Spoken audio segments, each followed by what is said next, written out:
Shringadev is everywhere. Within my heart and outside too. Hare Krishna, Gaur Kumar. Hare Krishna, Guru. Source of all great refuge. I'm on the altar, I'm hearing. Thank you, Prabhu. Okay, Prabhu. Let me surrender unto you. Come on, Gaur Kumar, give us a roar.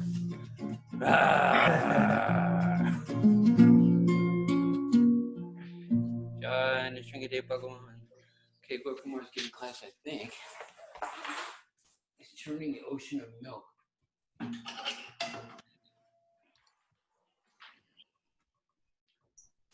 Let's do a quick sound check. Can you all hear me? Yes. Okay, Prabhu. Thank you. Loud and clear. Om Namo Bhagavate Vasudevaya. Om Namo Bhagavate Vasudevaya. Om Namo Bhagavate Vasudevaya. Reading from Srimad Bhagavatam, Canto 8, Chapter 8, Verse 2. Tamagnihotrim rasayo jaghur brahma vidinaha yagnasya devayanasya medyaya havishe nripa. Tam, that cow. Agnihotrim, absolutely necessary for the production of yogurt, milk, and ghee to offer as oblations in the fire. Rasaya, sages who perform such sacrifices. Jagru, took in charge. Brahma Vadinaha, because such sages know the Vedic ritualistic ceremonies. Yagnasya, of sacrifice. Devayanasya, which fulfills the desire to be elevated to the higher planetary systems and to Brahmaloka. Medhyaya, fit for offering oblations. Havishe, for the sake of pure clarified butter. Nripa, O king. Translation and purport by His Divine Grace, A.C. Bhaktivedanta Swami Srila Prabhupada. Translation. O King Parikshit, great sages who are completely aware of the Vedic ritualistic ceremonies took charge of that Surabhi cow, which produced all the yogurt, milk, and ghee absolutely necessary for offering oblations into the fire.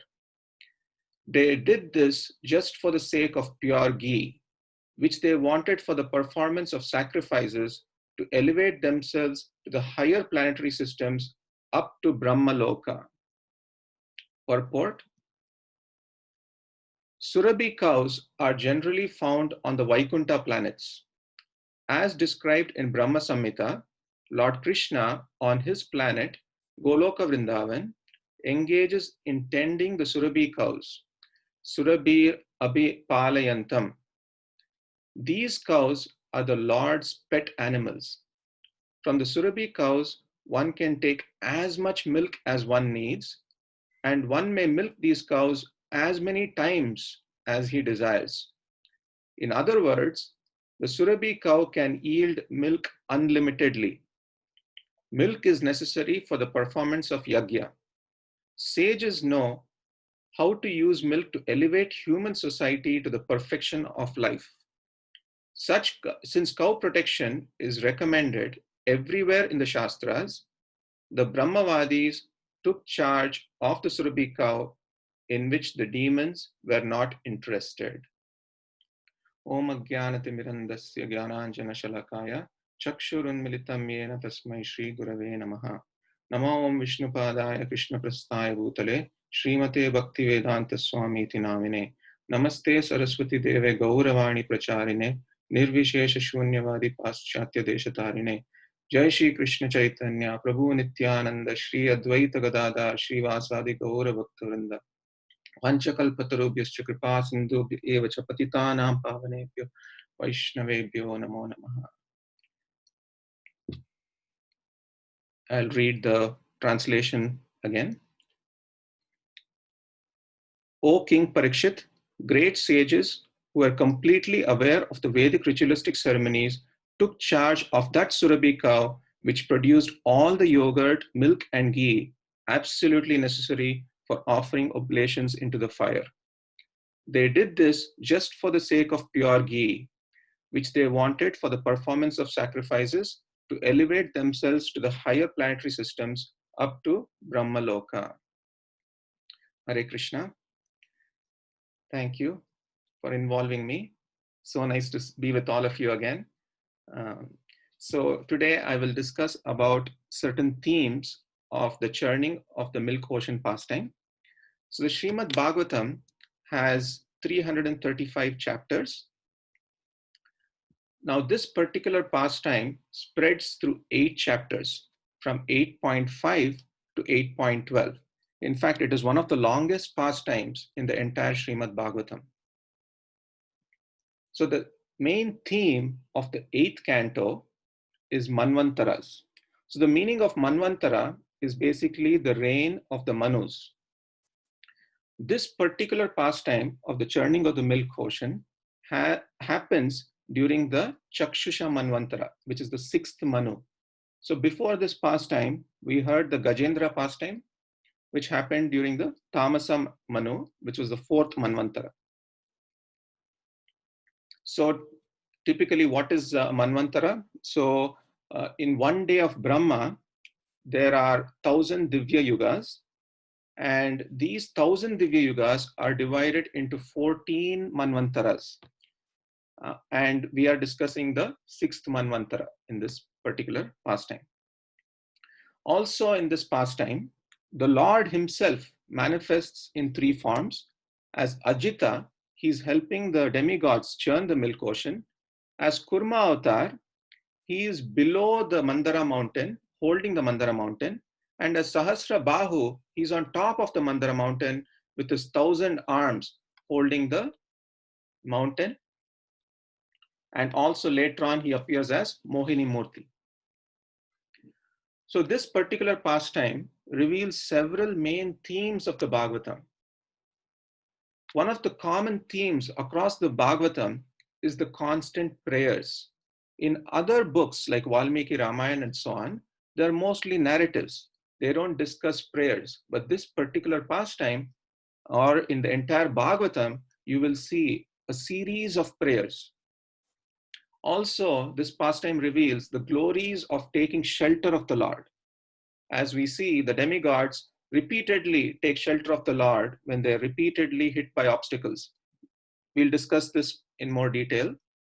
And also the service attitude of Garuda is actually revealed in this pastime. And the Lord glorifies his devotees. And finally, there is a hint that what the demigods did was on the platform of goodness.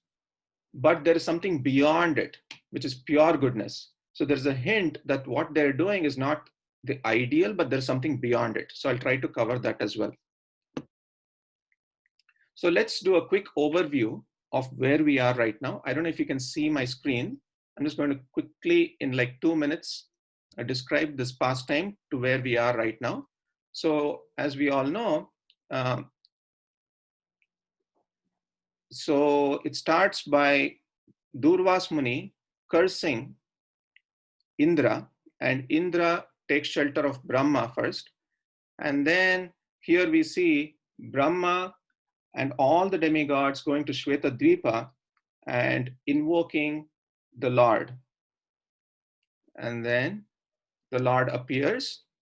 And typically what happens in such cases is that the Lord himself descends and he takes care of the demons, which was what the demigods were expecting. But in this particular case, it is not always that the prayers are answered the way we want.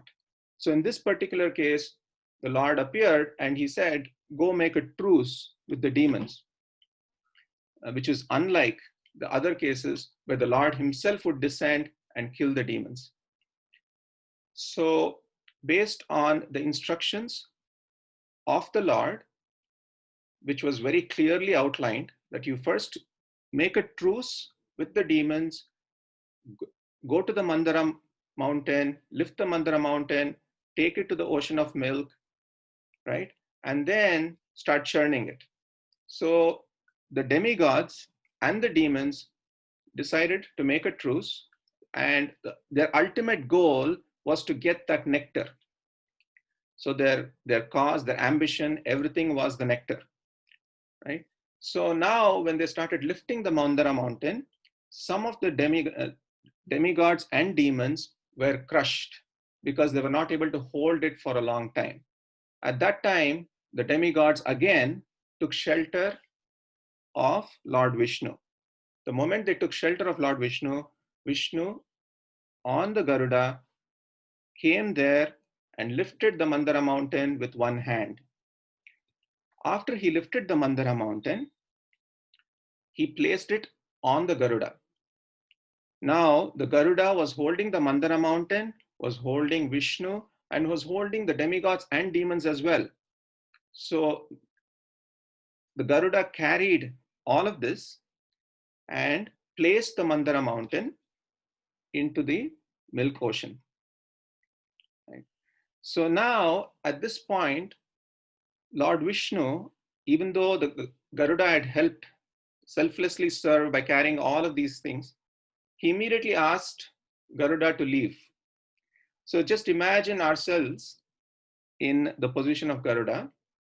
We have done so much service. We have lifted the Mandara mountain, we have carried the Mandara mountain, we have carried Vishnu, everything. We have come to the milk ocean, and suddenly the Lord is saying, it's time for you to leave now. At least he could have said, can I just at least watch this pastime of the churning ocean? Nothing. He was just asked to leave. And very humbly, he accepted that and left. And the reason why he was asked to leave was because of the Vasuki snake, which we see here. So the Vasuki snake was used as the churning rod. And then, so initially, as we've heard several times in the last few weeks, the demigods take the side of the head of the Vasuki snake, and the demons take the side of the tail initially. And then the demons start protesting, saying that it's a very inauspicious side, so why don't we take the side of the head, and the demigod should take the side of the tail. And very humbly, the demigods, who were instructed by Lord Vishnu not to argue, not to protest, not to get angry, but to be patient with whatever request is provided by the demons, they decided to swap. So here we see in this picture, the demigods are churning from the tail side, and the demons are churning from the head side of Vasuki. So while they're churning, they come across another obstacle. The Mandara mountain starts slipping. So now, since the Mandara mountain started slipping, they again took shelter of the demigods, took shelter of Vishnu, and Vishnu appeared in the Kurma avatar. So as we see here, as Kurma avatar, he's lifting the Mandara mountain from the bottom, and they again start churning. Now they face another obstacle. On the top, even though the base was stable now, the top was wobbling. So they took shelter of Lord Vishnu again. And in this time, Lord Vishnu manifested as Sahasra Bahu, or 1,000-armed. And he sat himself on top of the mountain, and he was holding the mountain with his 1,000 arms. Not only this, Lord Vishnu, as Ajita, was helping churn the Mandara mountain on the side of the demigods. So we see here that Lord Vishnu is in the bottom of the Mandara mountain. Lord Vishnu is at the top of the Mandara mountain. Lord Vishnu is helping churn the Mandara mountain. Not only this, after a certain period of time, the demigods and demons started becoming tired. And then Lord Vishnu manifested as the mode of goodness and entered into the demigods. He manifested as the mode of passion and entered into the demons. And he manifested as the mode of ignorance and entered into Vasuki and put Vasuki to sleep. So we see the Lord is everywhere in this pastime. Even though the Lord is everywhere, he did not take complete credit for this pastime. In fact, if you go to India and you ask them about this particular pastime, they will actually say that Lord Vishnu is the hero of this pastime, which is how the Lord gave credit to his devotee. So once they started churning, the hala hala, the deadly poison, was the first thing that came out. And then they took shelter of the demigods, and demons took shelter of Lord Vishnu, who came and drunk, as we see in this picture, drunk the hala hala poison. And that's why he's called Nilakanta. And as I said, the Lord could have easily done this. When he was doing everything, he could have easily taken care of this poison also. But he chose not to, but to glorify his devotee, Lord Shiva. So that is where chapter 7 ends. And now we have just begun chapter 8, where the Surabhi cow has just come out of the milk ocean. Okay, so now this pastime talks about churning. So churning is actually a very big, prominent aspect of Bhakti Yoga. So we are always churning our hearts. So what does this mean, churning our heart? So we've talked about churning the milk ocean, which is vast. So our heart is like an ocean of desires. Our heart is like an ocean of desires. When we start churning, these desires start coming out. Like, for example, when we start chanting, initially, all of these desires we see come out right in front of us. I just want to share one small example here. I recently saw a small child who was told by his father that if you chant one round, I'm going to get you a new bicycle, and I'll also take you to a park. So the child happily took the beads and he started chanting.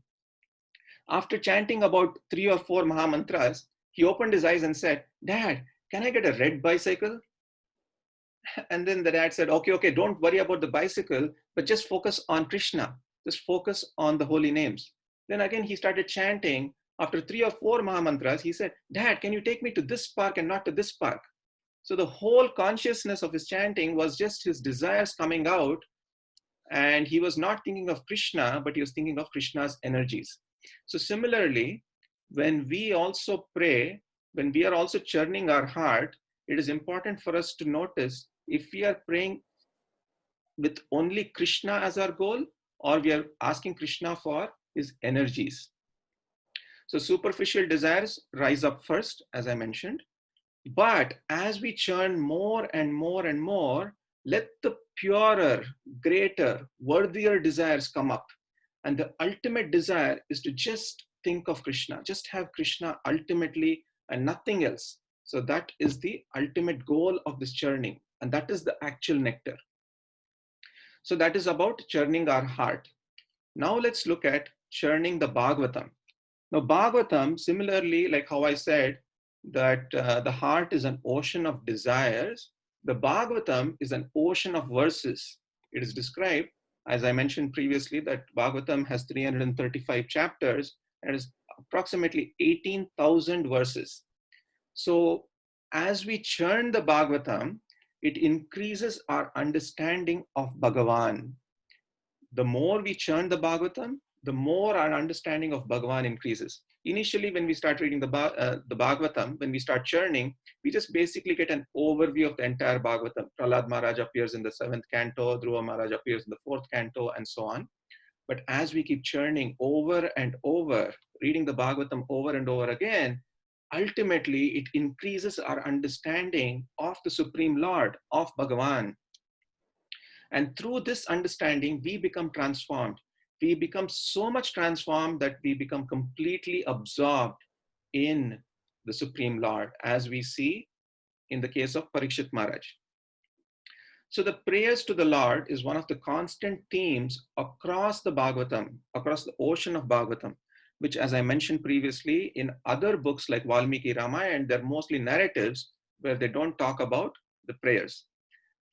So even in this particular pastime, in the last 3 chapters, 8.5, 8.6, and 8.7, there are lots of prayers. For example, in the 5th chapter, the demigods headed by Brahma invoke the Lord's appearance. It's a big part of that chapter. In the 6th chapter, again, when the Lord appears, there are prayers to Lord Vishnu. In the 7th chapter, again, there are prayers to Lord Shiva. So there is a series of prayers. So why are there so many prayers in the Bhagavatam? Because prayers comprise the central pillars to reach Krishna. So there are three important things that we can get from prayers. The first thing is that prayers actually convey our emotions. The words that we use in our prayers are actually windows to the heart. The second thing, benefit of praying, is that it discusses the philosophy of Krishna consciousness. The more we read about these prayers, the more we understand the philosophy of pure devotional service.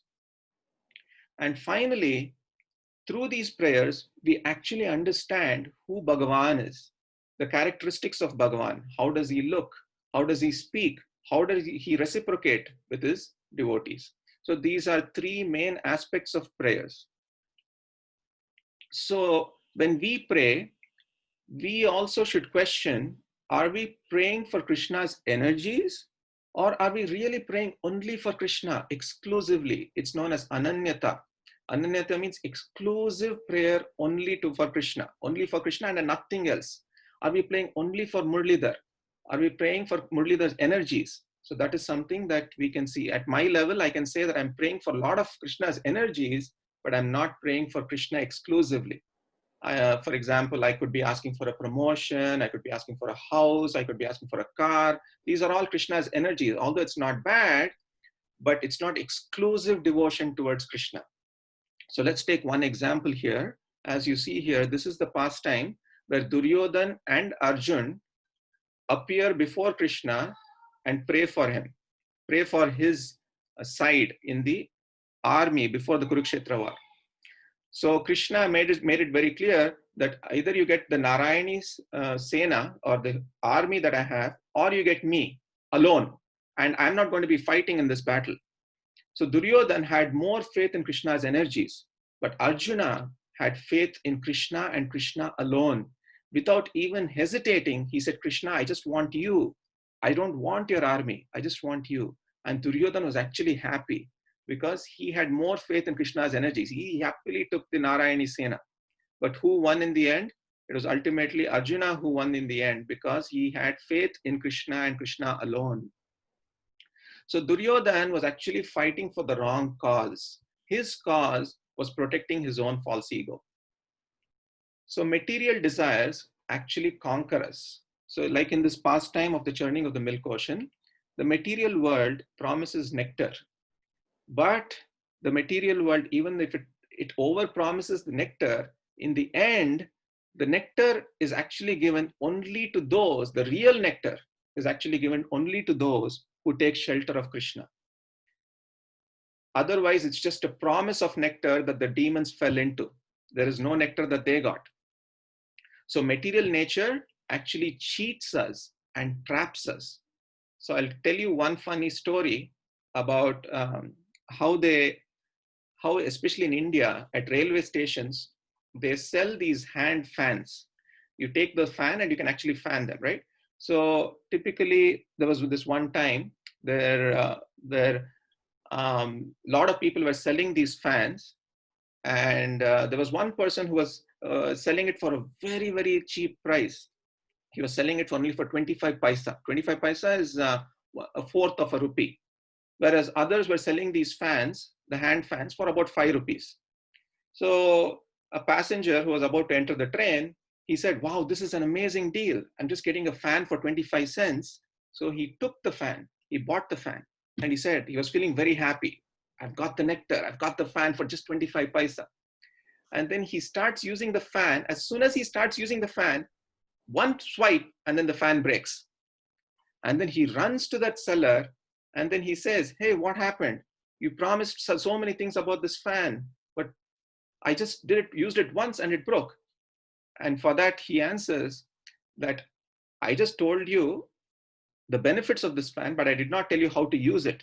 The way you use it is you hold the fan and you shake your head. You see how the material world actually traps us and cheats us. So this is exactly what happens to us also. And the moral of the story is that the feeling of happiness one gets in this material enjoyment is the enemy of the conditioned soul. So if we are actually feeling happy about succeeding in this world, that ultimately becomes our own enemy. I'll repeat one more time. The feeling of happiness that one gets in this material world is actually the enemy of the conditioned soul. The feeling that I am succeeding in this world, I am making progress, I am getting promoted, I am getting a big house, all of those happiness, the feeling of happiness is actually our enemy. So let's move on. So if we actually have this ananyata, if we have exclusive devotion to Krishna, then Krishna automatically protects, because Krishna is very loyal to his devotees, as we see in the case of Prahlad Maharaj. In every single picture that I'm showing you here, we are seeing exclusive devotion towards Krishna by Prahlad Maharaj. And in each of these cases, Prahlad Maharaj is protected. So usually when this pastime is talked about, we tend to think that, wow, this is such an amazing miracle. The Lord protected Prahlad Maharaj. But what is even more amazing, what is even a greater miracle, is that his absorption remained uninterrupted, even though he was threatened by death. His absorption never reduced even one bit, it only increased. So that is the protection in the prayers that one gets. So now let's understand God's protection from a slightly different perspective in the case of Parikshit Maharaj. So when Parikshit Maharaj was in the womb, the Lord protected him.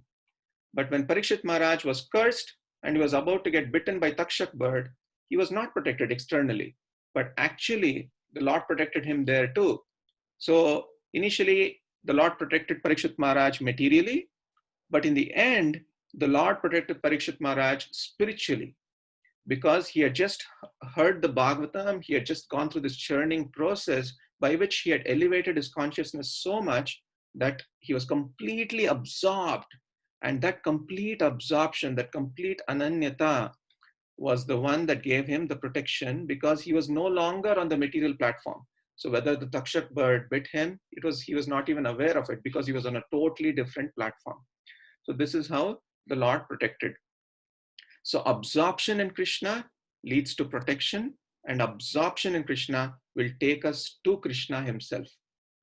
So these are two side effects of complete absorption or complete ananyata, or completely taking shelter of Krishna. So let us move on to how we should pray. So this is a famous verse from the 6th canto, which I like to use. It goes like this. Ajata paksha iva mataram kaga stanyam yata vatsarata shudartaha priyam priyeva vishitam vishanna manoravindaksha didrikshate tvam. What this verse is saying is, just like a baby bird. So Ajata Paksha is a small baby bird which is just born. It doesn't have wings. I don't know if you have all seen this, though these baby birds actually open their mouths and are just waiting for the mother to come and feed it. So just like that, and in these baby birds, the only thought is the mother, the loving mother who is going to get and give them food. Right? Similarly, the next line talks about small calves that are tied with ropes. They're waiting to get untied so that they can run to the udder of the mothers to drink milk. And the udder of the mother is always in their thoughts. And similarly, a morose wife whose husband is away from home longs for the husband to return. So in this way, and this prayer is by Vitrasura, and he is saying that may my heart long for you, and may my mind be absorbed in thoughts of you. May my consciousness, my life, my breath, everything I have and everything I am, find solace in you alone. This is the ananyata that I was talking to you about, that everything I have and everything I am find solace in you alone. I don't want anything else but just you, Krishna, just you, my Lord. May my heart long for you. May my mind be absorbed in thoughts of you. May my consciousness, my life, my breath, everything I have find solace in you. So this is how we should aspire to pray, so that we can get into that mode of ananyata. So once we get into this mode of ananyata, Krishna reciprocates as he is Bhakta Vatsal. The meaning of Bhakta Vatsal is bringing someone and holding them closely. Vatsa is holding closely and Lati is to bring. So, and we have seen this, that when someone takes shelter of Krishna, Krishna brings his devotees close to him and holds him very, very closely. So the chariot driver, for example, when Arjuna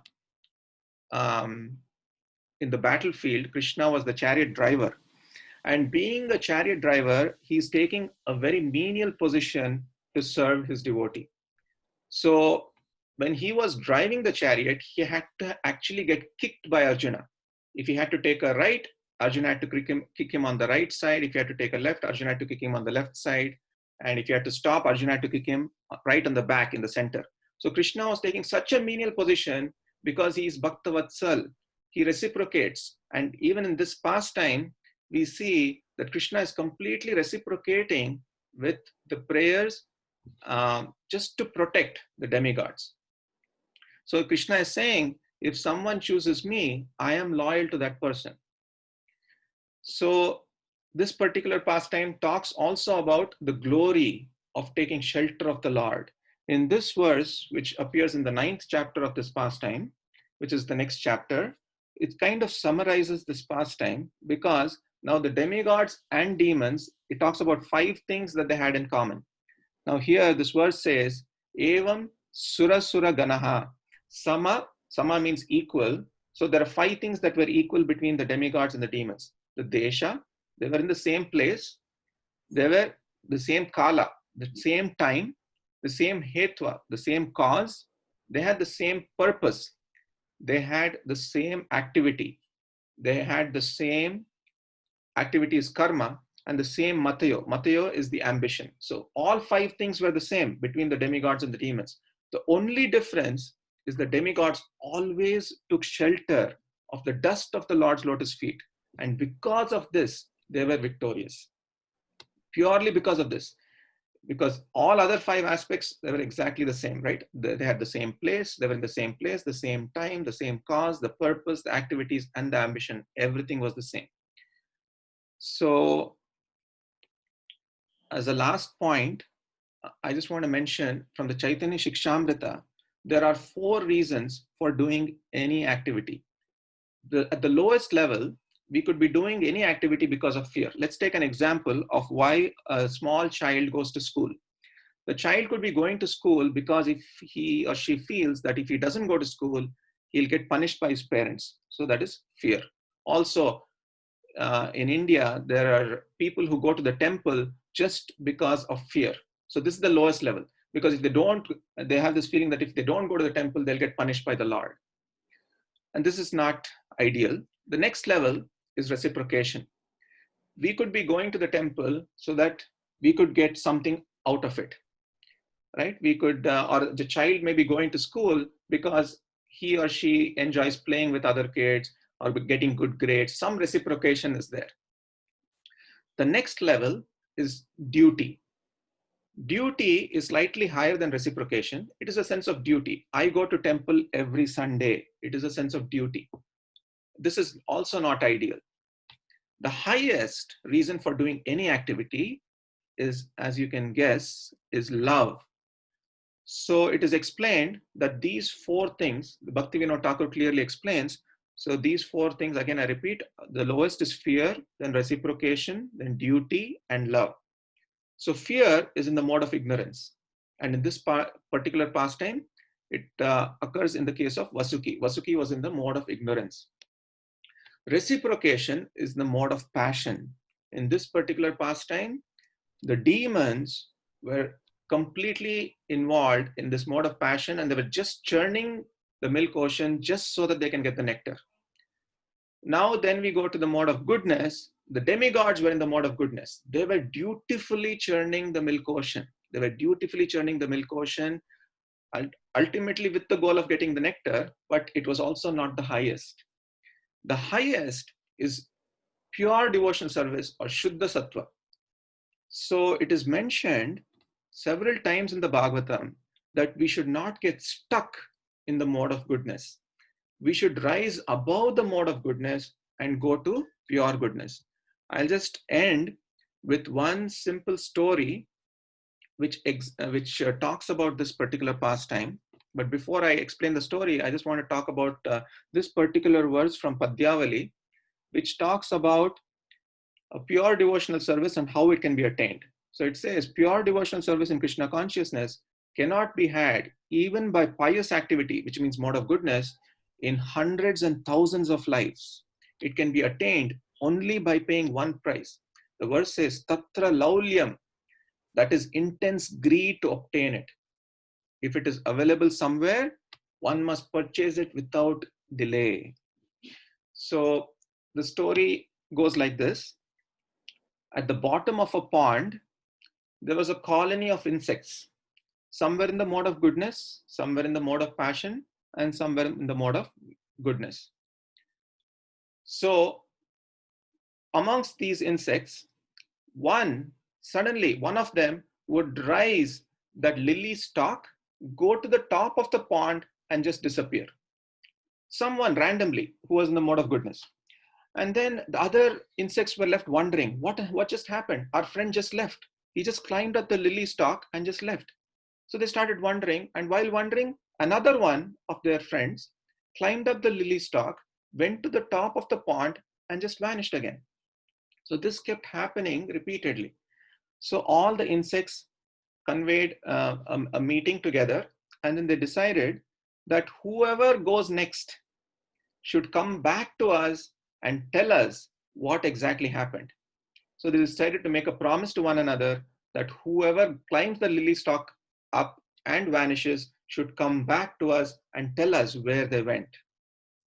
Okay, so it so happened that the next insect started climbing the lily stalk, went to the top of the lily, sat on the lily. He was still wet, and then slowly, because of the sun, he went through a metamorphosis. He went through a transformation, and he was able to flap his wings, and he suddenly became a dragonfly.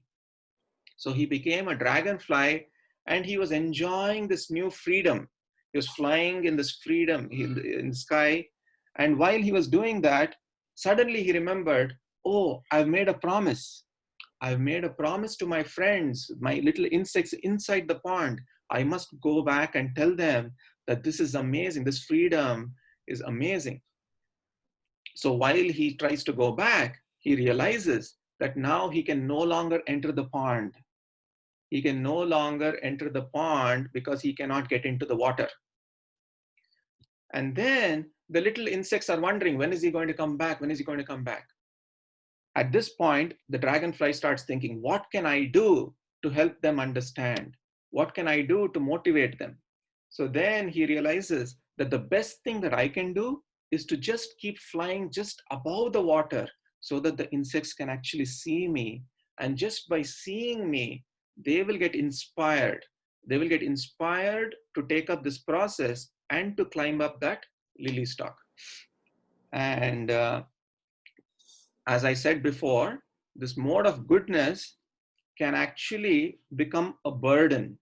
If we stay in there too long, it can actually become a burden. And not only that, it can also make you easily proud. Mode of goodness over a period of time can make us proud. So as Srila Prabhupada mentioned several times, this mode of goodness is like going to the airport. We can use this to go to the airport and just take off, but not stay in the airport for too long. We go to the airport just to take off, not to stay there for too long.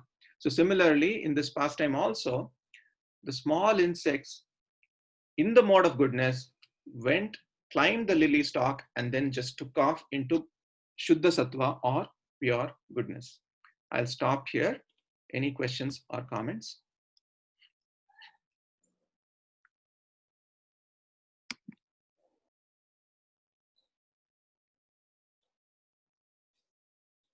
Hare Krishna. Hare Krishna. Hare Krishna. Yeah, very nice that you're making a distinction between activities that are selfish and misdirected, activities that are a little more elevated, and then being really fully absorbed, Lali, in the seeking the Lord, and the distinction of acting out of love for the Lord to try to serve Krishna, not just to get Krishna or to be Krishna, but actually to please Krishna. It's very nice that you're making that distinction, because sometimes we become stuck in the mode of goodness. I'm a vegetarian, I'm an artist, I'm a writer, I'm a doctor, I'm good, and I believe in God. But then there's the level of saying, you know what, Lord, I want to please you, which is not just a high material quality of life, but a life of unselfish, not just trying to get happiness for ourselves. It's very good that you're making that distinction, because it's easy to get lost or to get stuck right at the doorway to spiritual life and not go in. And yes, Prabhu, thank you for sharing that. And even in our process, we can easily get stuck in this mode of goodness. There is this famous example of a Brahmin, a dutiful Brahmin, who used to wake up every morning at 4:30 a.m. To chant his Gayatri. And it so happened that one time he was not able to wake up at 4:30 because he slept late. And someone exactly at 4:29 woke him up that you have to wake up now. And then he didn't even care about who woke him up, but just the fact that someone woke him up, he just woke up at 4:30 and chanted his Gayatri. And he felt good about it. And then later on, he started thinking, who was it that actually woke me up? And it turns out that it was actually Kali personified who woke him up at 4:29. And the reason being that if Kali had not woken him up, he would have been proud that he was waking up every morning at 4:30. It would not have humbled him. So that is why Kali woke him up at 4:30, so that he would still continue to remain proud in that mode of goodness. So that is why it is actually dangerous to be in this mode of goodness for too long. We just have to use that mode of goodness as a platform to take off into pure goodness. Any other questions or comments? Nanda Bihari is saying that the reason he comes late for Mangalartik every day is so that he can be humble. He's so humble that he comes late every day just so that he doesn't become proud. What a good guy. I come once at a time. This is our friend Zamir. He's here. Hi, Hare Krishna. Hitting your class. Very, very, very good class. And I come every few days in the week. So He's even more humble. So He's I'm more humble. Maybe somebody who doesn't come at all is really humble, But it's true, you never know. There's a story in the Bible of a man who was outside the temple looking in. And up in the front, right by the altar, there was a man who's saying, I come to the temple every day, I give donations, I fast twice a week, I'm doing lots of prayers, and I'm glad I'm not like that person sitting outside the door who is actually a fallen soul. But the person outside was thinking, Lord, I know I'm not on the best platform, but I wish I was a good devotee like that person up front. And it says that the Lord was more pleased with the person outside the door than the person up front. But pride is a terrible thing. Even the gopis, they were on the highest platform, but as soon as they thought they were better than anybody else, Krishna left them. He just left them, So it says we have to be humbler than a blade of grass, more tolerant than a tree, devoid of all sense of false prestige, ready to offer all respect to others, expecting none in return. And in that quality, we can chant the holy name of the Lord constantly. Thank you, Jamanajaya. You have a comment? I'm not able to read your text. Hare Krishna, hello, good to see you. Thank you for class. I was just, your last set of comments was reminding me of something that Chaitanya Charan said one Sunday morning, and I believe you were there because I remember seeing your wonderful face nod when he said about sort of those gradations of what we get for Krishna. First, we want from Krishna.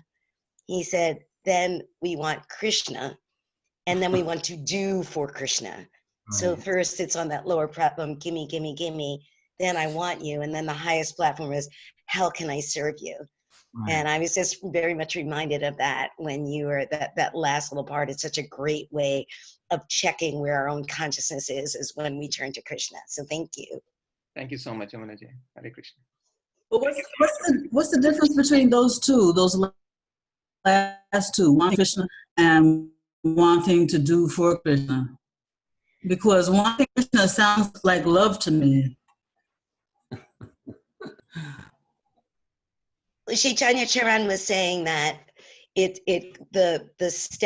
the step of just like that, you know, they say sometimes that the neophyte stage is it's just me and Krishna in the temple, and I don't see Krishna in the devotees and outside of it. So he was sort of saying, first it's just you and Krishna just exploring your own thing, and then the final step is, let me do for Krishna, let me see Krishna outside of just my individual. Okay. My relationship. Oh, okay. Thank you. Also, Prabhu, just to elaborate on doing for out of duty, right? Love, you're just doing it because an instruction to do it, or because you just feel like you should? Is that the idea behind duty? Yes, so that is the idea. So doing it in a sense of duty is not bad, but it is in the mode of goodness, but you're just doing it mechanically. Like even our chanting sometimes, we may just keep doing it mechanically as a sense of duty.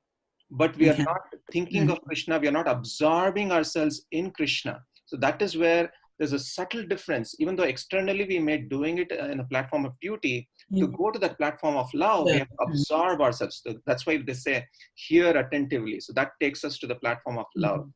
I hope that answers. Yes. Externally, the behavior is the same, but there's the difference is the presence or absence of emotion, right? Yes, exactly.